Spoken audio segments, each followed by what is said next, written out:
காலை வணக்கம் எல்லோருக்குமே நம்ம சேனல் சார்பாக எல்லோருக்கும் இனிய பொங்கல் நல்வாழ்த்துக்கள். இப்போ நம்ம ஊர்ல பார்த்தீங்கன்னா, எல்லாருமே காலையில சர்ச்சுக்கு போயிட்டு வந்த உடனே, எல்லாருமே பொங்கல் செலிப்ரேஷன் பண்றதுக்கு ஆரவாரமா, பயங்கரமா கலர்ஃபுல்லா ட்ரெஸ் பண்ணிட்டு எல்லாருமே வேற லெவல்ல வந்துட்டுருந்தாங்க.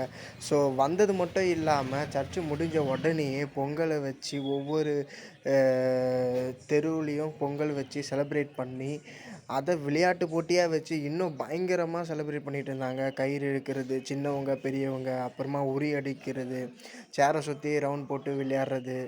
இதில மெயின் ஹைலைட் பார்த்தீங்கன்னா, ஃபுல் அண்ட் ஃபுல் பார்த்தீங்கன்னாவே, இந்த மாரி ஒரு நல்ல நாள் வந்தப்ப தான் எல்லாருமே ஒண்ணா சந்தோஷமா அ அதுவும் பொங்கல், தைத்திருநாள்ல பார்க்க முடியுது. ரொம்ப சந்தோஷமா இருக்கு. ஸோ எல்லாருக்குமே இனிய தைத்திருநாள் நல்வாழ்த்துக்கள். எல்லாருமே பொங்கல் ஹேப்பியா ஃபேமிலியோட லவ் அண்ட் கேரோட என்ஜாய் பண்ணி செலிப்ரேட் பண்ணுங்க. ஸோ மறக்காம நம்ம சேனல சப்ஸ்கிரைப் பண்ணிக்கோங்க, லைக் பண்ணிக்கோங்க. முடிஞ்ச அளவுக்கு ஷேர் பண்ணுங்க. பெல் ஐக்கான கிளிக் பண்ணி வச்சுக்கோங்க. அப்பதான் நம்ம போடுற எல்லா வீடியோஸும் அப்டேட்டா வந்துட்டே இருக்கும் காய்ஸ். ஸோ மறக்காம எல்லாருமே ஜாலியா சேஃப் அண்ட் செக்யூரா பொங்கல செலிப்ரேட் பண்ணுங்க.